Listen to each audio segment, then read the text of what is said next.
Hi friends! Tonight we're making one pot ground beef pasta. So this is a really easy recipe. You probably already have everything right in your pantry ready to go.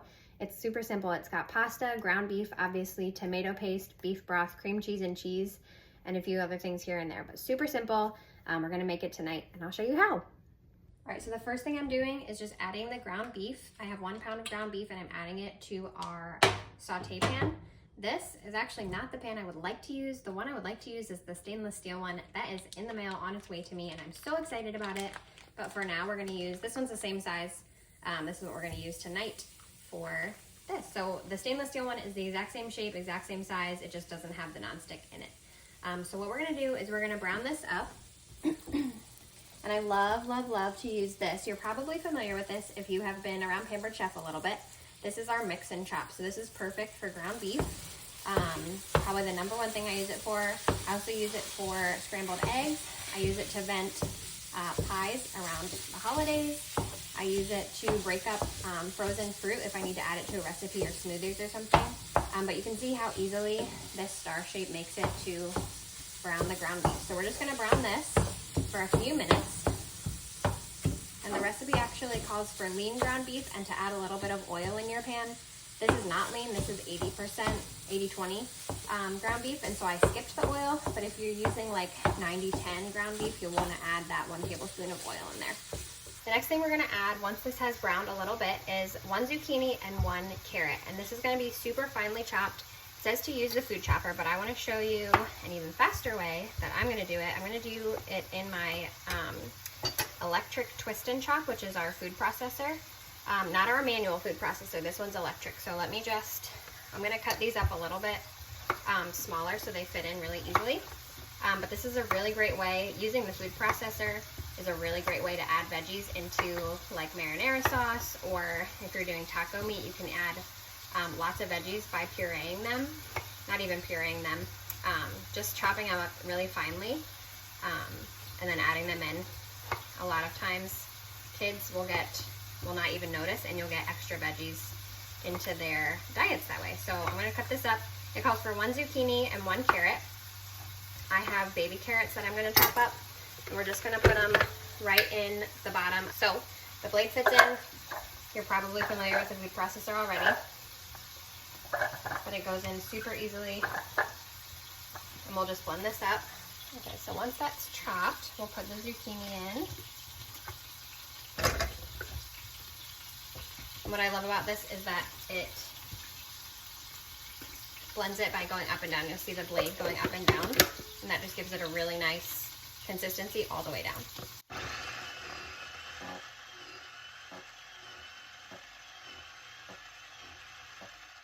That's it. So that's done. We'll do the same thing with the carrots.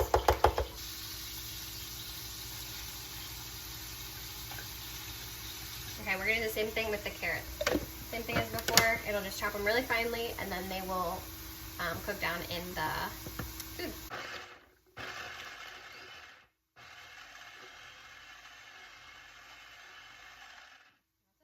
it. Super fine. I'll put these right in. I'm gonna let this cook for maybe 5 or 6 minutes until the vegetables start to really soften and get cooked in with the beef. So you can see this is cooking down and softening. We're just gonna let it sit maybe like 5 or so minutes until it all gets cooked down. It doesn't need to get super cooked because we're gonna add pasta and some beef broth and some other things. So it'll finish cooking that way.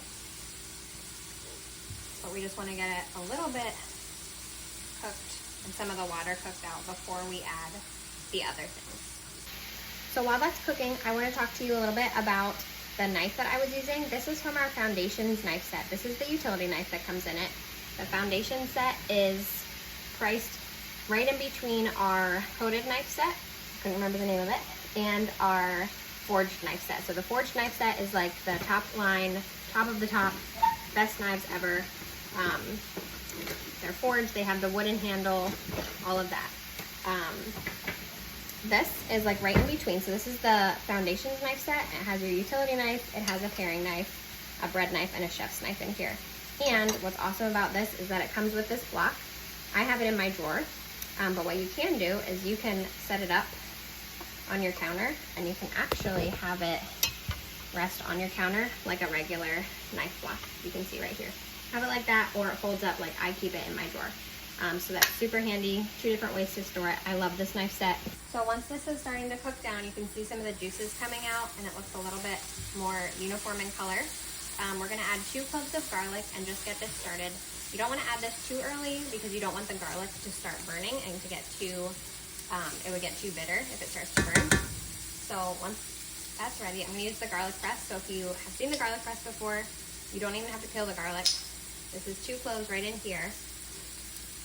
Squeeze it, it all comes right out, and then it has this handy little tool that you can use for cleaning it. So I scrape it off into here, and then when you want to push out the peel, if it doesn't come out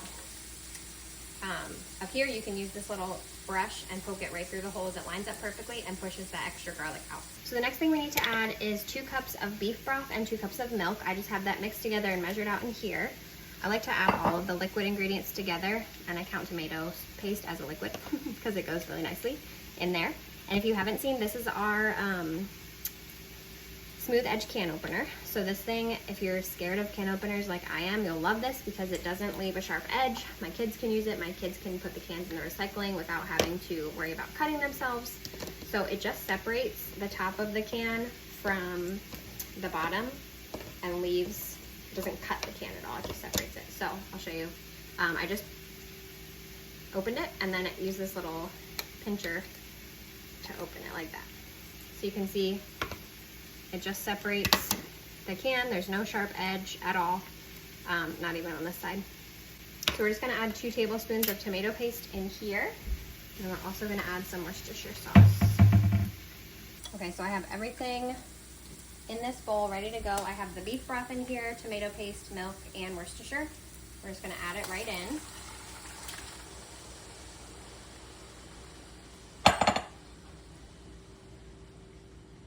And then let that mix in a little bit. So before the mixture comes to a simmer, we're gonna add our macaroni. This is a 16-ounce box, we only need 8 ounces, and I'm not gonna measure, I'm just gonna eyeball it.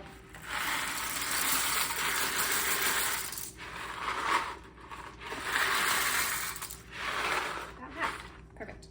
So we'll let this, we're gonna keep it on medium-high, let it come to a simmer, and then once it does simmer, we'll put it on low and cover it and let it cook until the pasta is fully cooked. So while this is simmering and the pasta's cooking, we need to shred 4 ounces of cheese. It's just plain cheddar, and we're gonna use our adjustable grater. So I love this because you can either use it as a stand-up grater or you can adjust it and grate things right into your sauce. I like using it like this, and so this is an 8-ounce block, and I'm just gonna use about half of it, and then we'll stick it in our pasta when it's finished cooking. Okay, so our pasta is done cooking. I tasted it. It tastes heavenly. It's also the right texture, so it's not overdone, it's not underdone, perfect. So I'm just gonna give it a stir. I did turn the heat off, and what we're gonna do is we're gonna add our cheese that we just grated. So 4 ounces of cheese right in here. If you're going by measurement and not weight, you wanna measure about a cup of cheese. So we'll start mixing that in so it gets nice and creamy and melty. And the very last finishing touch is 4 ounces of softened cream cheese. So I'm just adding little blocks. I cubed up 4 ounces of cream cheese. And this just helps it to get incorporated a little bit easier. All right, so it's been sitting for a few minutes. We'll see if the cream cheese is ready. Oh yes, super melty, super soft, ready to be mixed in. So this is it. And in the time that the cream cheese took to finish melting and getting all creamy, I stuck everything that I used in the dishwasher. Kitchen's clean. It's ready to go. All we have to do for dishes then, for cleanup, is this pot, which goes in the dishwasher. Stainless steel pot goes in the dishwasher too. And then whatever dishes we use for eating. So it's got your protein, it's got your carbs, it's got your veggies, it's got your healthy fats. And that's it. Delicious one pot beef pasta, ready to go.